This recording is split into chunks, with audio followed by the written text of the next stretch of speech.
A vital part of gardening is composting, and today I'm going to show you how I make my compost and the components I use in order to get my material heated up, and that way it would break down and I can feed it to my garden.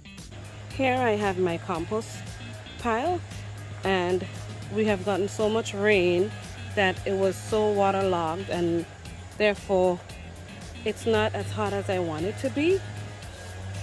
And this is how I know, because I use my compost thermometer and it's at 110 degrees, 109 degrees actually.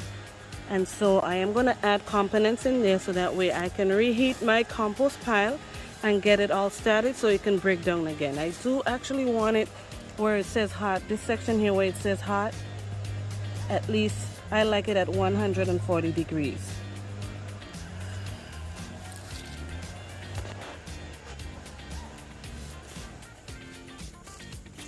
I have here grass clippings, and this, I don't feed my grass with any fertilizer. I just let it grow naturally. The greens actually is the nitrogen. The browns, this is pine shavings from my chicken coop. This here is the carbon material, and I do also have some coffee grounds that I'm going to add to my compost pile to get it reheated again. So you want to make sure you have enough, not too much, just enough moisture for it in order for your material to start breaking down. And so I'm not gonna, it's already soaked from the rain, and it's probably gonna rain in a couple days again, so that's enough. So I'm gonna go ahead and show you how I turn my compost and get it all reheated.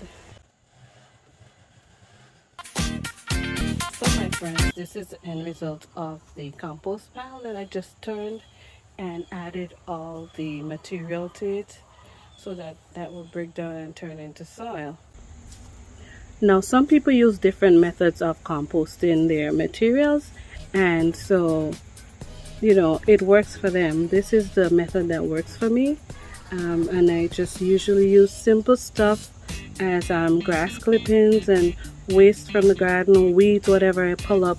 And I don't put everything in my compost because there are some weeds that have seeds that don't die at all. They just thrive in the compost, and then you get all the weeds spreading across your garden and your garden beds. And so you don't want that. You gotta be mindful of what you put in your compost. Now here's a quick recap. You have to be able to create the adequate conditions for your compost pile to heat up and incorporate the proper materials for that to happen.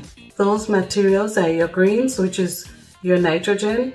For example, you have your grass clippings, you have your bushes or leaves or whatever, your branches from your garden that you've pruned, and you want to add that to your compost, so that's a source of nitrogen. You also want to add your browns, which is a source of carbon, and for carbon you can use your leaves that falls from the tree during the fall time. You can add your pine shavings like I mentioned earlier in the video. You can also use, for those of you that raise chickens for eggs, you can use your beat up nesting pads. That's just natural straw you can add to your compost. You can use your old cardboard boxes, and I suggest that you place it right at the very bottom of your compost pile.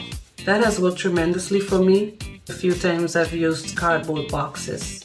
Also, you want to make sure that you initially give your compost pile a good soak, a really good soak when you're adding your layers, and you want to layer in the materials in a pyramid-like fashion. I suggest also that you make the base of the compost at least 4 feet wide, and that depends on the size of the compost pile that you're making. It depends on the amount of compostable materials that you may have. I do have a compost bin, and that's for when I'm making a much smaller compost pile, and that works wonders. That works very well for me. As you can see right here, it has worked. It heats up pretty well.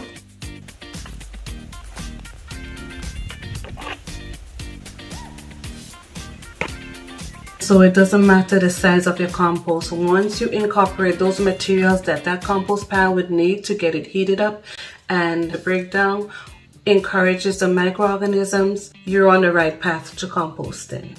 Some people may wonder if your compost pile should be smelling, but it should not smell. It shouldn't have a funky smell. It shouldn't have an unpleasant smell.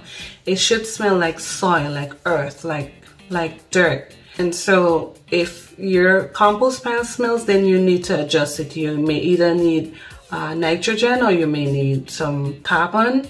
Maybe it's simply just too wet. And so you need to do your research and find out, how to go about. There's information out there, and so you should also not just take someone's word for it, but do your research. You'll figure out, how you go about what works for you and how successful you would become in composting your materials. Another thing about composting is that some people think that you must cover your compost with a tarp or so to get your materials to be composted, and it's honestly, for me, it's just a matter of preference.